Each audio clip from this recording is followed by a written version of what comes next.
Welcome to the Trippy Commentaries fantasy baseball coverage for the 2014 MLB season. We have made it to the third base position, one of the most important positions, I would say, for your fantasy baseball team, so we'll definitely cover that. I'm RJ here with Kyle and Justin, and of course we've covered every other position as well, so if you guys need help with catcher, outfielder, starting pitcher, anything, we got you covered. Check it out. Third baseman, number one guy is pretty obvious, Mr. Miguel Cabrera. Man, let's go ahead and look at this guy's stats here. 103 runs, okay, that's pretty good. 44 homers, 137 RBIs, and a .348 average. The question is he human? I don't know, because are you reading this from last year or the year before? Because it's like almost mirrored images. It's season numbers. It's like we're expecting something to go down, and it just doesn't happen. No. Yeah, it's clear cut number one. Those are video game numbers, man. They are. He came so close to getting another triple crown. Chris Davis beat him out in homers. That was all. Obviously, by far, probably the best player and most established player. Trout right behind him. Yeah. Number two, Evan Longoria, a little bit higher than you'll see most people put him, but as I mentioned, if you checked out our top 10 players in our top 10 draft players, we definitely think that Longoria has a chance to get even more than 32 homers. He had 91 runs last year. Now, we saw his RBIs fall off, 88, but trust me, if he stays healthy, that is certainly going to go up, as well as his 269 average. He was dealing with that plantar fasciitis injury last year. Expect all of his stats to go up, elevating him to the number one third baseman. Who would you go with, K-Mac, in a draft? Would you go Longoria or the number three guy, Adrian Beltre? Yeah, I mean, it's hard to not go with Adrian Beltre just because, as we've said in the previous videos, we think Texas's offense is going to be where it was 2 years ago, to where they're just knocking in a lot of RBIs, and Beltre is going to be a big part of that. I still think I would take Evan Longoria over Beltre. I think he's going to hit more home runs this year. First year we've seen Evan Longoria come in completely healthy at the start of the season. He's had a great offseason, had a kid, he got married. I mean, he's really, if it's his time to shine, it's now. So I think it's going to happen. So I would still take Longoria over Beltre, but Beltre definitely deserves to be, in the top three here. Absolutely. The one thing Beltre has going for him over Longoria is his average. So if you're building a team where you think you might be getting some lower average players later on in the draft, might be smarter to go with Beltre, who we've seen consistently hit over 300. Number four is David Wright.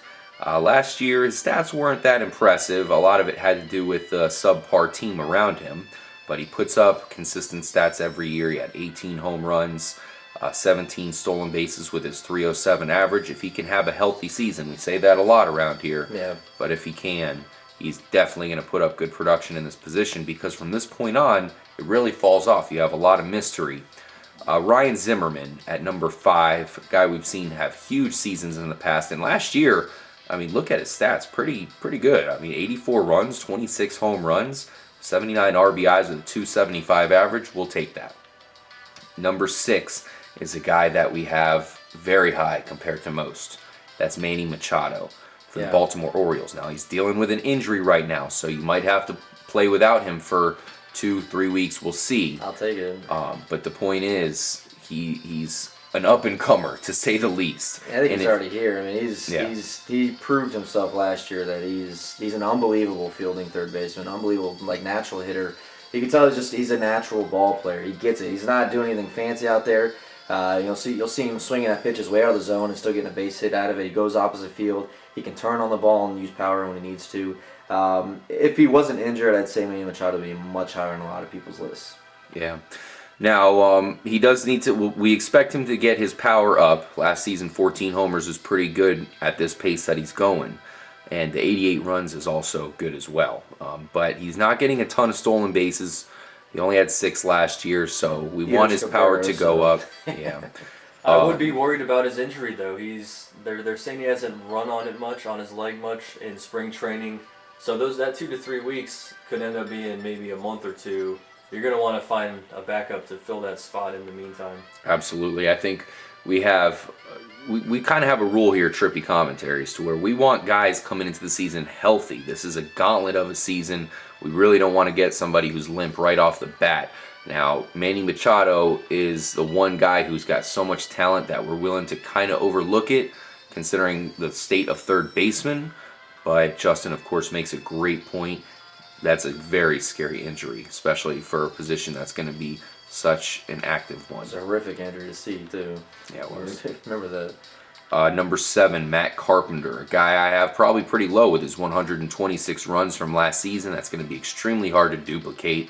Puts up a lot of stats. He's in a great lineup, great average, and you really can't go wrong with Matt Carpenter. He's going to be a good guy. You don't have to play him at third base.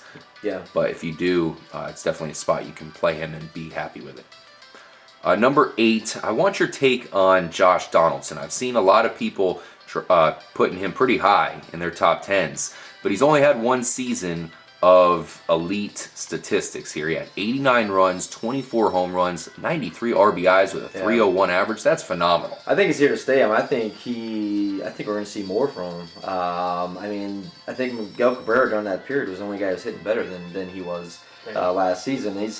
You just see it's not like a fluky guy. I mean, he looks like a freaking ball player. He knows how to hit the ball. He's a great infielder. He's not going anywhere anytime soon.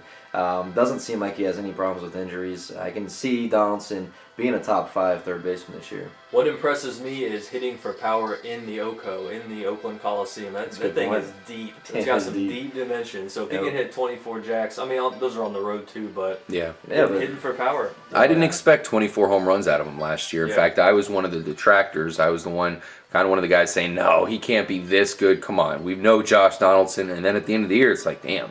That guy was a baller. Yeah. Number 9 is Aramis Ramirez. Dealt with a lot of injuries last year. He's another one of those guys, when he's healthy, normally he's going to be pretty consistent and put up some good statistics. He's a doubles machine. He's got a great lineup around him. And he seems to be healthy at this point. He's dealing with a bit of a knee injury. I mean, that's what kept him out all last season. Yeah. I think he's good to go this year. Having Braun back in the lineup, that protection. A guy I like a little more than Ramirez. I just feel Ramirez is on his way out. He's a little injuries. He's getting a little older. Yep. A guy that I like, who I think is, as long as he can bring his average up, he's going to be a primetime third baseman. It's Pedro Alvarez of Pittsburgh.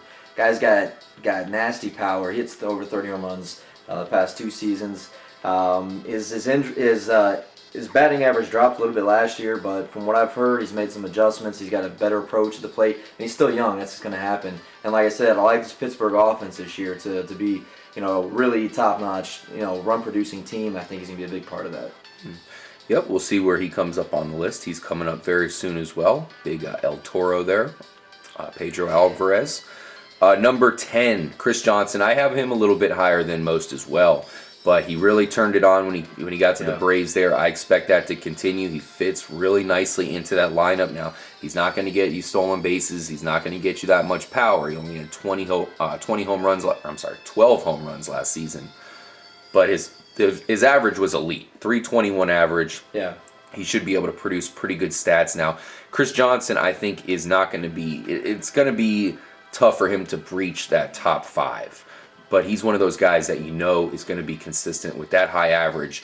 You're not going to have too many bad weeks out of him. He's going to put up some numbers and help your team win. Yep.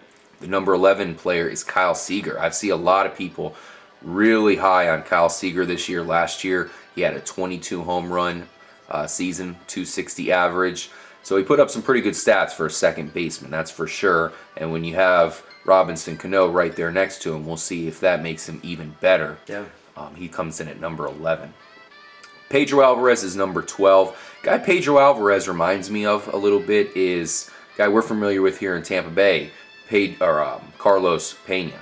He's one of those guys that is going to kill you in average, that's for damn sure. I mean, a 233 average. If it wasn't for these home runs, we'd be telling him to go back to the minors. But he's putting up 36 jacks, and they are monstrous moonshot jacks. 100 RBIs. I mean, he gets the job done despite the bad average. No, that's what I'm saying. He's going to have a lot of guys getting on base in front of him. I think it's a big year for Pittsburgh. Yeah, that's a good call. That might be my National League pick for the World Series, but we'll get into that in another video. Make sure you guys check that out. Now, third base is an interesting position because we have a lot of young players that we've seen with proven power. You know, this isn't just assumed power or power that we think is going to come. These are guys that have put up power, and they didn't make the top 12. You have guys like Nolan Arenado, young player coming up in Colorado. He doesn't have a ton of power, but we all know that stadium's going to help him out. Maybe he can get to 20. Maybe a guy who would normally be hitting 10 can actually hit that 20 mark there. Todd Frazier, a guy I liked a lot coming into last season, but he fell off. Yeah. That said, he still hit for power, so make sure to get him on your squad late. Third base is deep this season. There's a couple other guys. Chase Headley, let's see if he can rebound. Last season was kind of a disaster after the Big time. after the previous campaign, which he tore it up. And he started the season off injured. Yeah. And he did. David Freese over to the Angels. We'll see what he can do in that lineup. He's going to have Pujols and Hamilton and Trout around him. Let's hope he doesn't pull the pools. Go in there and just absolutely suck in. It might be an Anaheim curse, man. It could be. And I think there's another guy we were talking about earlier that Justin had mentioned was Pablo Sandoval. Yeah. I like what I'm hearing from him. He's in the best shape, they say, of his life, he was saying. And that's big for him because I've always felt like he's always been out of shape, and that's why he's gotten injured. He's not been consistent. He can't come to the park every day and be completely healthy. I think with him losing some weight, maybe put on a little more muscle, we could see a bounce back for old, I guess, Skinny Panda now, right? Yeah, I doubt it. I'm sure he's still a fat boy. Mike Moustakas, maybe it's this year that he finally gets out of his funk. Oh, I don't know. I've heard, you know what? I've heard a lot of people really high on him. It's really say crazy. this every And day. this is a guy that when I hear that, I'm like, we're talking about Mike Moustakas, right? Well, it's him. It's both of the Kansas City guys that we've already mentioned earlier. Is that we expected them to come in. Him and Hosmer. To come in every season thinking, all right, these are guys I can get late, draft, and I think are going to do good. And you get them on your team, and you end up dropping them, a month or two later. So Yep. Always keep an eye out for guys that are eligible for multiple positions here. We got in some leagues, Encarnacion is third base eligible. We also have Prado. There's a few other guys floating around. I mean, I could see myself getting like 3 third basemen this year on my team. 3 of these, these top 20 third basemen, just because I'm going to use one as my DH, I'm going to use one as my third baseman, and some of these guys, like you said, they can play multiple positions. A guy like Matt Carpenter, I'm probably going to have him be my second baseman if I can do that, if I can get to it, instead of having him be my third baseman. There's just, to me, this year in the infield, your power guys, your true, good hitters in the league are all third basemen. Yeah. And you better make sure you have a good third baseman, that's for sure. Last guy we'll mention here in our third base preview is Brett Lowry. Yep. Don't forget about the guy. He's not the most impressive player in the world, but I like his fire. I like his intensity. Yeah, so do I.